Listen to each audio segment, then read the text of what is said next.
right, so we're back at it. It's been a while. It's been many months since our last episode, but many months. We have lots to catch up on. Yeah. And I think we have a lot more to talk about. You and I have been very much in it over the last couple of months. Deep in it. Deep in it. And so today I want to have this conversation be largely about fandom and what you're doing now with your career, how things have changed for me. I want to talk about this because I feel like a lot of people who are in the marketing space right now are feeling this evolution. They're not sure quite what's happening or what to pay attention to. So we're going to kind of cut through the noise today.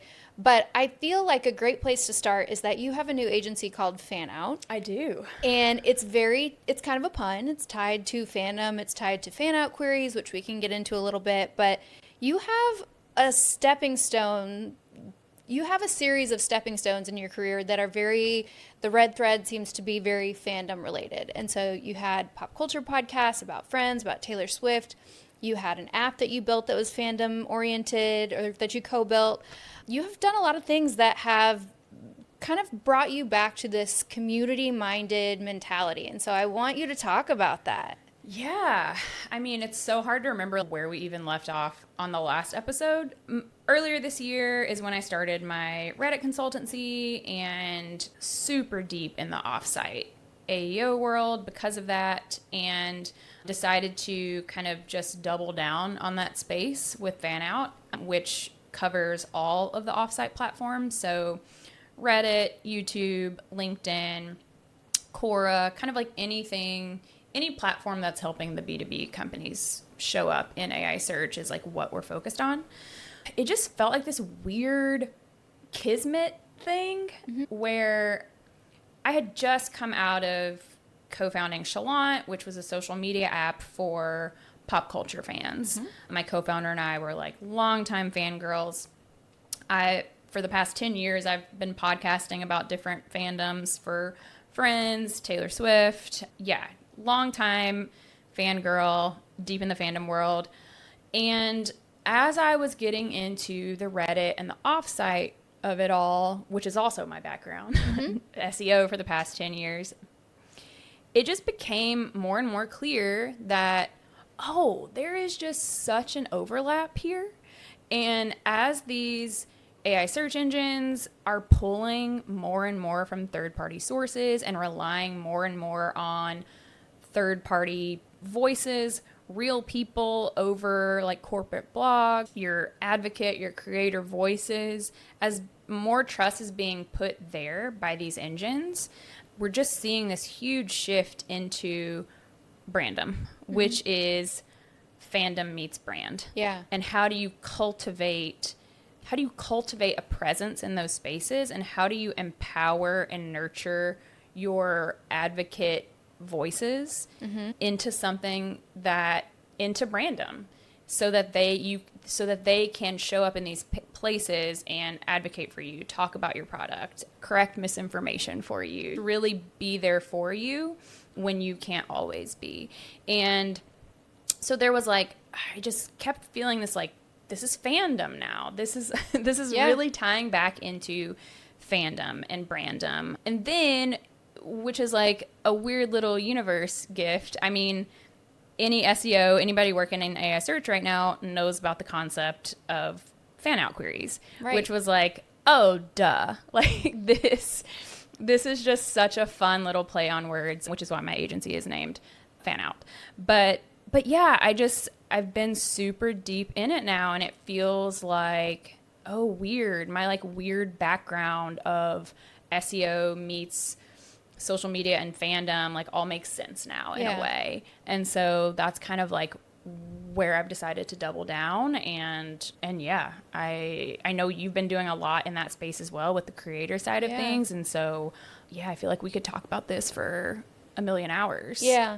I feel like the last time we did this podcast, I was much more oriented towards AI search audits and helping companies get a lay of the land, which I'm still doing a little bit of, but I've really shifted gears into the B2B creator space, focusing on LinkedIn specifically, tapping into this fact that third-party voices, independent human voices with a real point of view, with perspectives, with jokes with a personality. Personality, yes. It's so welcome in this next version of SEO and content marketing, and it's just kind of where we are now. Yep. So I've kind of taken the fork in the road to go more down the creator path, and we can talk more about that. But I think the thing we need to talk about largely in this episode is like, creator is not the right word. And I think you and I have talked about it a little bit. We don't know what the right word is. It's kind of straining at the seams because it's encompassing all these different situations now that it finds itself in. Is an employee a creator? Is a CEO a creator? Is a customer a creator? Is a LinkedIn influencer a creator? The answer is yes to all of them. And so we need to find new language for it, and it's confusing. How do you navigate it? It's super confusing, and I feel the tension of it all the time, and sometimes it's pretty frustrating because it's very hard to know how to really talk about it all, because I just feel like, while yes, like advocacy has been a thing, like that is a true blue strategy and a true blue like practice, right? So is search. Like search has been around for a very long time, but now we have found ourselves in a situation where the two have kind of met in the middle in a way that they never have had to before. And so we're seeing now, in the same way that content and SEO has always been intermingled, and we, like, those two teams have had to really find a way to work well together now community and SEO are intermingled in a way that they never have had to be before. Yeah. And yes, they have had to be in the past in some capacity, but now it's sort of like, it's just table stakes at this point. And I think I'm like, is this search advocacy? Is it like, is it creator AEO? Like, what is the language? Because it is kind of a newer concept in some ways. Yeah. Like using your advocates, using your creators for the purposes of improving your AI citations, improving your Google rankings even. And so I have found it super interesting to try and find the language to describe it and to find the language that is clear, but I feel like it's really hard right now. It's really hard, and I think it's because it's emerging. It's all kind of unfolding right now. We're all kind of figuring out how do we talk about this? What's the language we use? What's the terminology? Again, in our last batch of episodes, we were like, is it AI search? Is it AEO? Is it GEO? What are we calling it? And I feel like that's still shaking out. However, I do think, again, the red thread that it comes back to is we're cultivating like fangirl culture, essentially, across all these different departments. And so we touched on this a little bit before, but all these departments have to work together in a way that they didn't before. It's not just SEO. It's not just community. It's not just PR. It's not just earned media. It's not just customer advocacy. It's all these things, and they're all building. So you said that this is table stakes. I want you to explain a little bit more why. Like, why is it table stakes now? Now it's like it is not only important, and it's not only like a nice to have, it is the way these engines are operating. It's like what they're being trained on. It is how they are understanding how to even describe your company. It's like they are relying on other people's voices to understand how to describe your products and how to know if you are recommendable or not, to understand the sentiment of how customers feel about you, and in a way that they just aren't with your website content. And so the way I've really come to think about it is like Reddit especially, Reddit is to offsite what your blog is to onsite. And that's just the way it is now. And I think it's only going to become more and more important. And I do want to be clear that when I say Reddit marketing or Reddit is blog for your offsite, I don't mean the like spammy, weird, like shady tactical stuff that has been flooding the platform for the past 18 months, especially. That is not going to work. That is not what I mean. And to me, that is not Reddit marketing. What I mean is standing up actual like brand accounts, actually incorporating, 2 to 3 actual employees to be engaged in this space, be upfront about who they are, be upfront about their affiliation with the company, and just go build a presence. Like, truly treat it like you would your blog, right? Like, answer questions, get the experts in there, like, have personality. Like, it doesn't have to be, you don't have to constantly be like pretending to be customers and like just to drop the brand mention. Like, that is just not how it works. And so I do want to be clear that, like, that's what I mean when I say Reddit is your blog, right? Because you want to be there because it's training these engines. Yeah. And that's a lot what I've been writing about too. I talk about it in terms of the source signal stack, which is essentially a framework to help people understand the further that a source is from brand control, the more weight that an LLM is going to give it, because it's more trustworthy. It's the same way an editor is not going to super trust a press release from a brand. It's just brand A says brand A is great, and there's no third-party verification. It's not trustworthy. Right. And these models were trained in the same way that humans learned. So in the same way that humans have a pretty good BS meter for how factual is this, how outsourced is it, organic is it from a person who is beyond the company, who doesn't have a paid affiliation? I think disclosure is a big piece of this conversation, and that's always kind of a tricky middle ground, but I just feel like, again, they were built to learn the way humans do, and we like to fact check. We like to get other people to verify. And so when you say table stakes, that's how I think about it too. It's just, most people have a pretty good meter for, is this the real deal? And does this feel authentic? And again, it takes us back to fandom, because think about a company's biggest fans. They are proactively out there saying nice things about the brand because they love it. They love it. They care about it. They're into it. They're excited. I do it all the time. Nobody has to pay me. I just do it. So yes, it's just this very different mentality that I think brands have to shift gears and think about it more strategically. How do we do this not just in the bucket of SEO, but expand it so all these teams can work together towards this larger goal of producing fangirls and leaning into this Brandom idea, like you said. Okay, so I want to get a little bit deeper into why offsite voices are so important within the AI conversation. So I feel like for a long time, and even now, a lot of companies are thinking about AEO from an owned media perspective. So company blog, we're putting out a bunch of new content to really have our deep topical ownership. But the data that you and I have seen and talked about tells us that most of the citations that are being generated are from offsite. It's not about your company blog. You can buy the fancy tool and do the content creation, and that's important. It has a piece in the customer journey. But a lot of the magic of citation generation is happening in three main places, really. So Reddit, YouTube, and LinkedIn. And so each of them are kind of different stages of the buyer journey. I think different people go there for different reasons. Why do you feel like those three have been such big players in this conversation? Why do you feel like they're ripe for citation-worthy content?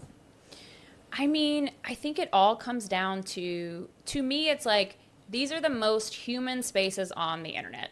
You know what I mean? It's like, Reddit is where people go to research, to find the people who love the same things that they do, who are into the same things that they are, where they can like just go so deep on what they care about. There aren't many other places like that. It's true. LinkedIn, right? I mean, I know it's probably most important for like B2B brands. Professional queries, stuff like that. Yeah. And I would say that like it is the most human of the professional spaces. Like G2 is also very important, right? But I feel like the LinkedIn of it all, it's like, it's much more conversational. The conversations go like much more, more deep. And then also the interesting shift with LinkedIn over the past couple of years where it's gotten a little bit more fun. It has. It's got some personality now. And I think that has a lot to do with it as well, where like people want that. Like people want the different dynamics. They want the fun. They want the human. And I think LinkedIn has had a little bit more of that over the past few years, especially with like, I don't know if you remember the weird LinkedIn trend that like popped off last year. And then YouTube, obviously, it's like you can learn anything. It's a so search engine. educational. Yes. Yeah. And so I think it really just comes down to that. It's like if these AI engines are hoping to hear from actual like human voices, actual, peer-to-peer, these are the places to do it. Right. They are the most human spaces on the internet. Yeah. I think there's a real credibility factor too. Because again, we're talking about how LLMs evaluate information, same way people do. Further it is from brand trust, the more trustworthy it is. For sure. These are places where people are going and having these conversations. You think about LinkedIn. This is a professional audience. I think I saw a stat that most of the people on LinkedIn are making over $100,000 a year. Yep. It's this hugely professional audience that's becoming increasingly more engaged. Same with YouTube. I mean, just oodles of educational content every day, lots of question and answer opportunity, lots of citation generation opportunity with uploading transcript files there because it's just reading this raw data that you're providing. If you can tap into customer questions and create content for that, that's a no-brainer. And then Reddit, how many times have you Googled something and put Reddit at the end? Right. Because you're going to get the good stuff there. It's just a good filter. Yeah, 100%. I feel like. 100%. Yeah, I think there's also like this natural tension that everyone is feeling right now, probably especially on Reddit, but probably on LinkedIn too. YouTube is a little different, but like how do you show up as a brand in these places with your employees, with your creators, whoever, also like maintaining the peer-to-peer. You know what I mean? Because it's like... Say more about the peer-to-peer piece. Because we were just talking about how AI isn't going to trust like a brand saying that they're the best brand. And I think there's this natural tension now of like brands know they need to be on Reddit. They know they need to like kick it up on LinkedIn. But how do we do that in a way that isn't just us saying brand A is the best brand? You know what I mean? Yeah. And I just think that's like... That is the next evolution of this phase where it's like, we've done the trying to spam it all. We've done the trying to game it all. Like, the AI comments on LinkedIn are just infuriating. Done it. And I think the next evolution of this is now to be like, okay, these spaces are important, but that importance isn't going away. Yeah. It fluctuates, like, with all the fluctuations of like, oh, now ChatGPT is citing Reddit X% less or more, like, to me, that doesn't matter. Right. The trend is these are just like you have to be in these places. These are the places that are being pulled from no matter the fluctuations. And so to me, the next evolution of this now is like, how do we maintain that trustworthiness, that peer-to-peer vibe while also having and building presence there as a brand? Yeah. Yeah. I think the peer-to-peer piece leads nicely to the language piece of the conversation, which I said we were going to kind of dive into a little bit deeper. Yeah. I've seen this phrased a lot of different ways. I've heard people say creators. I've heard people say advocates, sources. There's a lot of different terms that people use, and I think it's hard because those kind of collapse the effort down into the version that we knew of this previously. So creator, you think, oh, influencer, paid influencer. Like, it's just a brand partnership. But I've seen it used in the employee context, whereas maybe that's interchangeable with something like advocate. And it's really just flipping the switch in creators' minds and telling employees that they can do that too. So they can think about themselves as a project manager. Say you have a project manager at a company. They're very deep in the weeds, talking to customers every day. They are hands-on with the product. They have all this great intel and insight and really customer language because they talk to them all day long. What are the things that they're learning that they have this very unique point of view on that no one else can speak to? Like that's creator content. Yeah. If you can package that or extract it and then put it on LinkedIn or put it in a YouTube video or have them be an advocate on Reddit, like that's a gold mine of information. And so I want to talk about the language piece a little bit more because, like I said, I'm coming at it from the creator space where I feel like B2B creator, LinkedIn creator is not something that I had on my bingo card for 2026, but it is happening. There's this whole new wave of influencer that's happening in the B2B space because software companies are finally getting smart and saying D2C and e-commerce, they've been doing this for a long time. We can do it too because people trust people. So how do you think about it? Because I feel like you come at it from a slightly different angle. So tell us more about the way you approach it and how do you talk about it with your clients? Yeah, I mean, to me, I sort of bucket it all under advocate. And then I say, like, you have your employee advocates, you have your customer advocates, and you even have your creator advocates. To me, that is what makes sense. I think those are like varying levels of advocacy. I think that, yeah, it's like they have varying maybe levels of trust with your audience. There are various incentives provided to each, but that's kind of how I think about it. I would love to hear your creator side of it, and like where do you see creators fitting into the advocacy like funnel? Yeah. I see creators having two main objectives: demand capture and demand creation. So demand creation is, like you said, the brand awareness. Maybe the person who's thinking about buying an AEO tool knows that they've been tasked with AEO, figure it out, the CEO says, but they don't know any of the solutions by name. They don't know what the software is or which one's great. They're just trying to start. And so creators then who are helping people at that stage are basically just like, hey, you've been tasked with this big thing and it's scary and it's overwhelming, and here are some of the tools that I use. And here's, if it's a brand partnership, it's like, here's me using the tool. Let me make it more accessible. It's kind of bringing them into the water slowly. Whereas the demand capture piece is for the people who are solution aware. So they're looking at different evaluation. They're evaluating different options. They're looking at a few different tools. They've got it narrowed down to like 2 or 3 probably. And then they're looking to, okay, what are the people who know a lot about this using? Because I trust them. They're in the weeds with it every day. And I think that this is why creators right now, the ability to niche down into very specific subject matter expertise is so important, because there is just so much opportunity to go so deep on a topic. There are so many sub questions and fan out queries really to answer around a purchasing decision, especially if it's software, because it's a huge commitment. It's a huge purchase to invest thousands of dollars every month into one of these tools, especially for the enterprise level. So I think creators who are out there specializing in very, very specific areas are so well positioned, because they are the exact right person for this type of work, and both versions, the demand capture and creation. So that's why I've kind of settled on I'm going to talk about AI search, and I'm going to use a lot of the tools and experiment and do demos, be on camera, like fumbling my way through with it, because that's relatable. It's very human. And I think that that's the boat that a lot of people are in.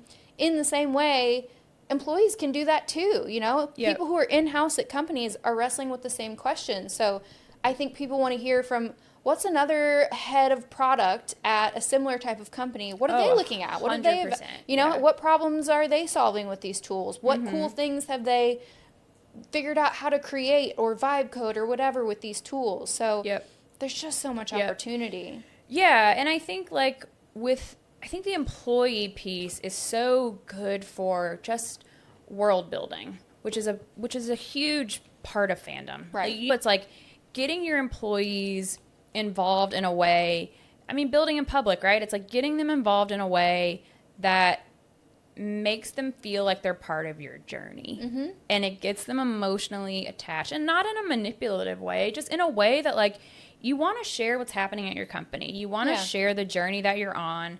And that is naturally going to attract the people who like care about what you're doing. Like, yes, creators are so important, and influencers, like, they're so valuable, and but it shouldn't come at the expense of you nurturing that same thing with your customers. Yeah. Your customers are how you scale creators. Yeah. Essentially, which is like what I'm betting my whole business on, right? You don't need to only pay for influencers. You need to be nurturing those relationships in your natural influencers, your customers. Yep. And that is like also a huge piece of fandom as well, which is like nurturing those relationships, making them feel empowered, making them feel excited about what you're doing, so that they then go create on your behalf. Yeah. Because that's a huge part of fandoms as well, which is like fangirls create. They're not passive. Yeah. They are engaged. They are creating fan fiction. They are world building for you and with you. They are, creating fan art. Like they create these entire, worlds and ecosystems around you and your ethos and the way you make them feel. Yeah. And anyway, I just think that is like such a huge piece of it as well. Yeah. I mean, to make it punk rock, I was just listening to Steve Aoki on Armchair Expert this week. Shout out Dax and Monica, love you so much. And they were talking about zine culture. I mean, this is fangirl, but make it punk rock, 100%. like he was like, you never got paid for this work. You just did it for the passion, for the love of it, because this was your art, and like, these are your people, and you are lifting up the things that they're creating. And so you all help each other. I mean, it's the same thing. And I think that marketers, I think it's taken us a really long time to realize that the overlap between these two things is so Yep. I'm happy that it's happening now, but I just feel like it probably always should have been like this. We should have been thinking about it this humanity-based, this excitement-based, instead of just, I think we've all gotten very lost in the hand-waving of like customer buyer journey, like the funnel. And I think when it comes down to it, people like to buy from people, and it's nice to feel included. Yeah. And it's fun to be excited about a lot of stuff, Yes. It's fun to have your things. Now I want to take it to Justin Bieber and say, look at him over the past couple of years. I feel like he's really shifted into this mode where he's brought people in. He's streaming on Twitch. He is just really bringing his audience in to kind of win them back, because I feel like he kind of had a moment where his fandom wobbled a little bit. I think that's a nice note, though, for brands who feel that wobble. Maybe they're in the moment of wobble, or they're recovering from, like we had some negative feedback online. The comeback is so real. Yeah. But you have to do it the right way. You have to do it the right way. And I think what a lot of brands struggle with, or maybe like get wrong or misunderstand, is there's no building that Brandom fandom culture around your brand. Yeah. You are your job, your one job, I don't know which camera I'm looking at. Your job is building alongside the culture of your customer, the culture of your ideal fan. Right. That is your job. You are orbiting their culture.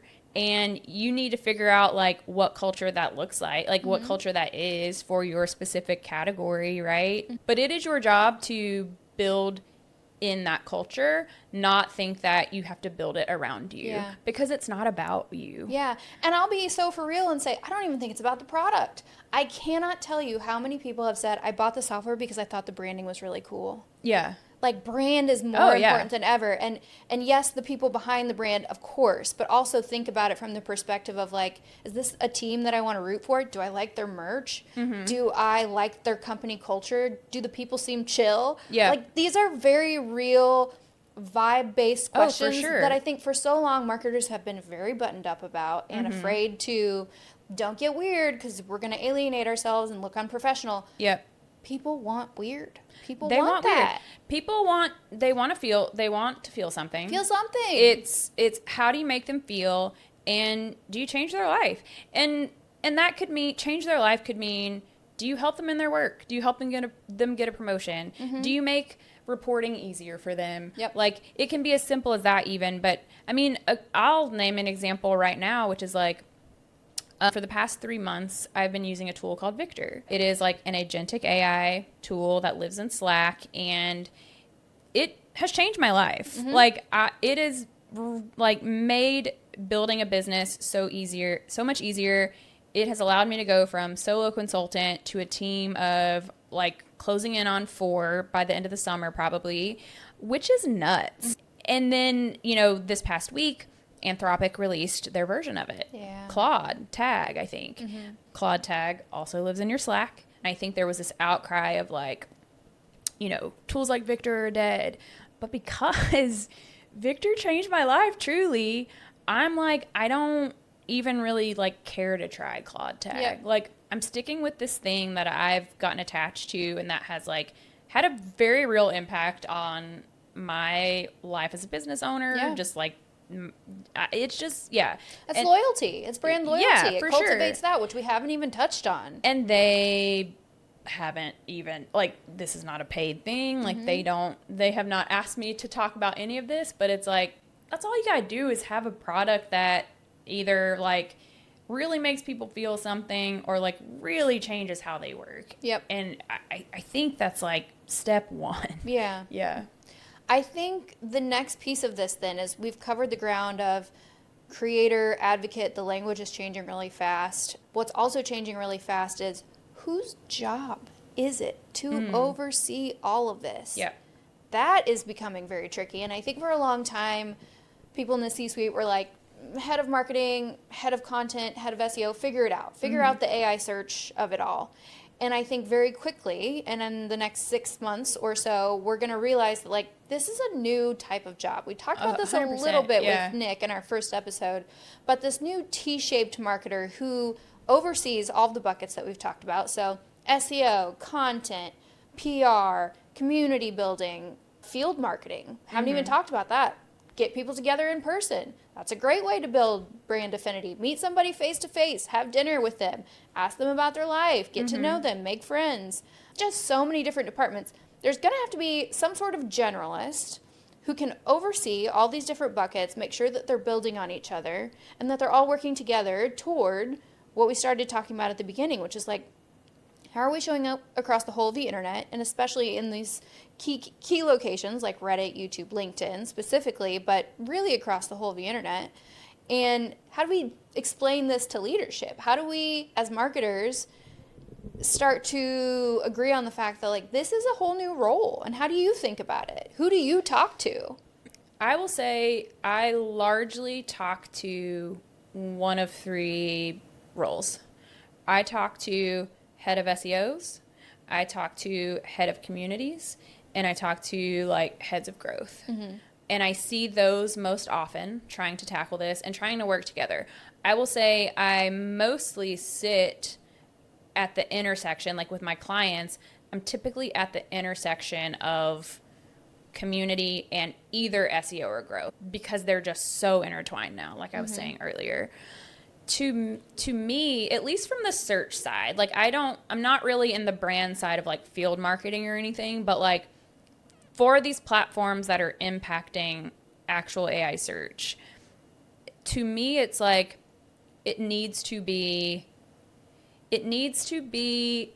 like a weird hodgepodge of a person. Like you said, generalist, I guess, but, like, you need someone kind of overseeing the puzzle pieces that has the like technical, more SEO brain to know how traditional SEO has worked in the past, because the building blocks are still important. So important. And then you also, but then they have to be able to lift up out of that a little bit to understand the brand piece of it, to understand the fundamentals of community as well, because what I've seen a little bit of a struggle between, like, SEOs who know Reddit is important, who, you know, are trying to figure out LinkedIn, and it's like, okay, well, let's just go create, like, a bunch of SEO content on LinkedIn, or, like, let's just go, like, okay, let's look at all these old Reddit threads that have been cited in AI. Let's just try to go show up in as many of those as possible. And it's like, that is, like, part of it, maybe, but you're missing so much of the, like, community fundamentals, and you're missing so much of, like, what makes these spaces human and what's going to move the needle long term. And I think somebody who can see both of those sides of the coin, or potentially just two people who are overseeing both of those sides and coming together, I think that's what you need. You need a brain that can be part the science of SEO, and that can also understand, like, the human side of community.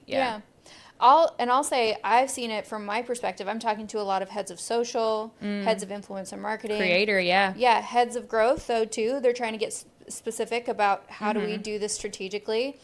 I'm also just waiting for account-based marketing people to hop into this conversation, and RevOps. RevOps people, it's their whole job to figure out how do we drive revenue strategically. And AEO is just waiting to be handshake emoji with that, because yes, AI search is a much smaller volume than traditional search. We've talked about this, but it converts at such a higher level. And for those bottom of the funnel, if the funnel is even real, those people convert at a much higher rate. So I think, again, you're working towards building the brand affinity, building the awareness, and in the same way that brands like Coca-Cola and Nike have been doing things like putting up billboards and just appearing in culturally relevant moments like sports events, and marketers at every level have to think about it like this now, because the future of search across the internet and how it's just so rapidly changing is, we have to think about this like very big brands have, and put that mentality on and think about how do we adopt this and make it our own.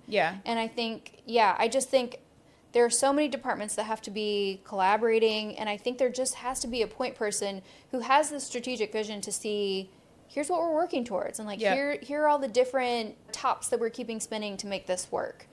So it's not an easy job. It's a big, big job. For sure. And I guess like hearing us kind of like talk this out and like hash it out, it truly might just be that it's just now going to be a new mindset shift or a new job description for the future of like the head of marketing role or the CMO. Because like that is who currently oversees all of these puzzle pieces, right? And it's like, it might just be that it's less of a new specific role. I mean, I do think we'll see like head of AEO in the same way that we see head of, SEO, head of content, etc. But like, I think it's just also like heads of marketing and CMOs, their job description is now different. Very because different. Wildly different. They are the people now who have to parse out the science of it, and now the like very community human piece, and that is traditionally who has done that in these other channels.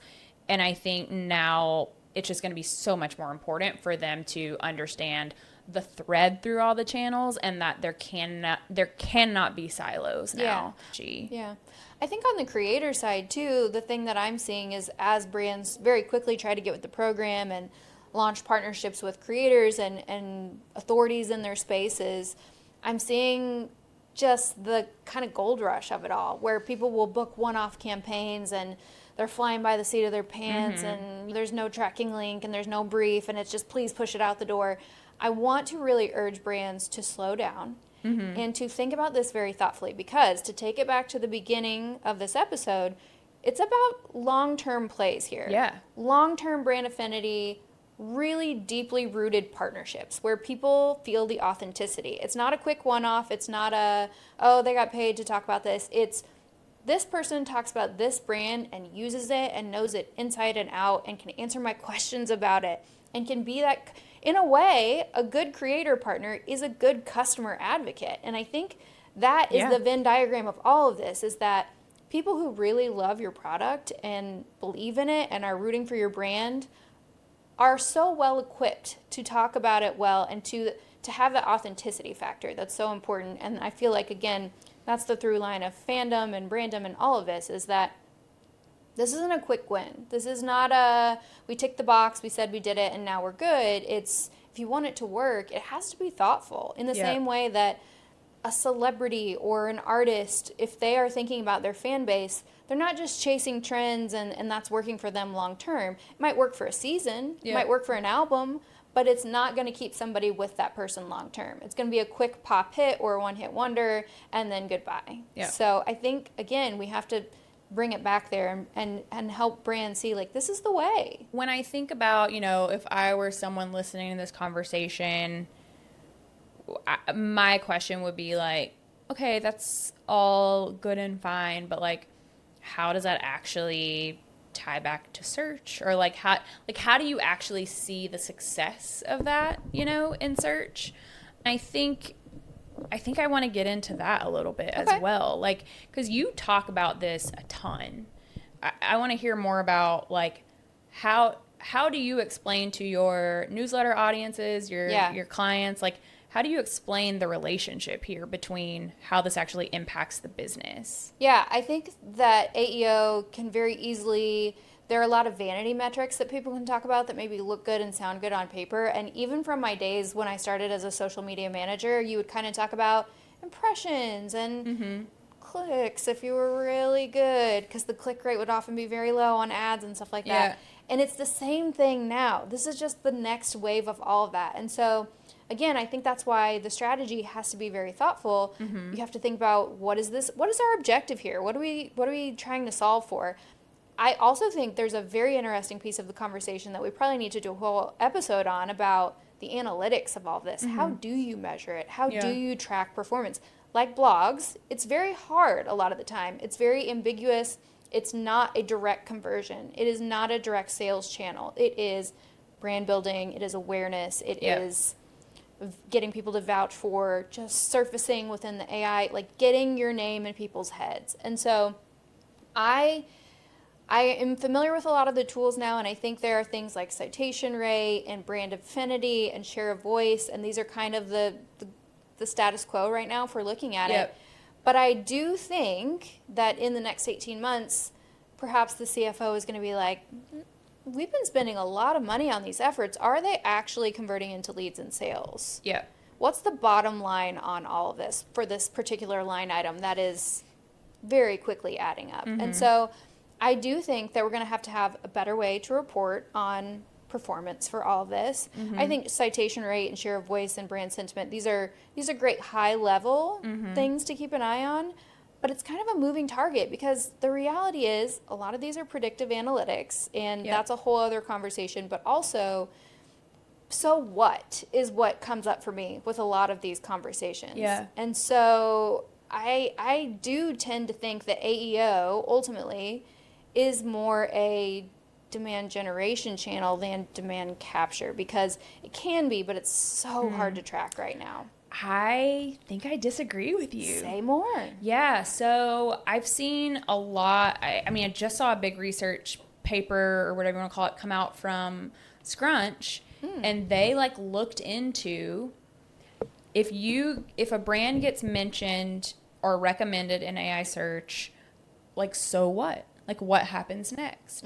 And they found that the probability of someone getting a response in AI search and then visiting your website or digging more into your like brand and offerings went up by they were like 100 and something % more likely to go visit your website. But because of that. Is it possible to track, or is there a disconnect in the journey? So now it's like, oh, we can't capture that intent. Right. I don't know a way to track that right now. But I do think it is like, duh. Like, of course, you can directionally see this, right? Like, you can say, like, we are being surfaced in, X amount of prompts. This is our number of mentions, this is our number of citations. And you can see, because you can track, like, how much of your site visits or how much of your revenue is coming from direct traffic. And so I think you can kind of puzzle piece together, like, if people are 130 something % more likely to visit a website after seeing our name in this AI answer, like, we can probably safely assume a lot of this direct traffic is coming from these places. And I have seen a lot of people talk about the fact, I think David, one of the co-founders of Omniscient Digital, friend of the pod, Omniscient Digital, he was just talking about how there's such a discrepancy in the attribution of it, because tracking leads to their agency, they just implemented a like, how did you hear about us form, which I think is like also now table stakes for people who are investing in AEO. And their reporting tool is just like markedly lower than their how did you hear about us form. They're getting so many leads from AI search. And Nick talked about that too. Get on a customer sales call and say, how'd you hear about us? What's the prompt you asked? I've seen a lot of people talking about how if they implement this how did you hear about us form, they're able to attribute so much more to AI search. And I will also say the fact that I think it was SimilarWeb research that just came out, but like the conversion rate from being recommended in AI search is like 11%, which is like insane. Yeah. It's very high. Yeah. And so I just think that there's like, if you now we're starting to get these puzzle pieces of like, okay, conversion rate is so much higher from AI recommendations. Okay, if you're recommended an AI search, like these people are hundreds of % more likely to like dig deeper into you. And I think you can start to put together some kind of like directional information until there are tools, until we get enough information from these companies Right, to which like we don't have. Right, exactly. But yeah, and to me, I'm thinking about it a lot in terms of like maintaining the citation rate, right? So it's like, it's just so hard you can't have all the information. It's impossible. But you can track like, here are the questions or the prompts or whatever you want to call them that are most important to our bottom line, that are most important to our leadership. Yeah. These 30, 40, 50, whatever, like, you know, it doesn't have to be thousands. Here are the 30, 40, 50 questions that matter most to us as a business. How are we doing over time with these? Like, are we being cited for these? Yes. But like, are we maintaining that citation rate? Yeah. It can vary back to back. You can search the same thing 3 times and the citation rate varies, but it should at least be trending up, in a direction, even with the variance. Yeah. And so I think that's also very important too, is like, are we trending upward and maintaining that citation rate or that share of voice, like even through the fluctuation of it all? Yeah, I think the thing that I pause on and I hesitate on is I just think about my own purchasing decisions and how I find things. And I think I might be an exception because I'm a terrible Googler. I will literally go into Google Maps and type sandwich when I'm hungry. So I don't know that the average person is doing that. But I think about, I like to buy based on other people's recommendations. That's why Instagram is a wildly effective sales channel. And so that, I think that takes me back to the influencer marketing. And I also think about the data that says that the people who are converting off of that search result traffic, it's a very small piece of the pie.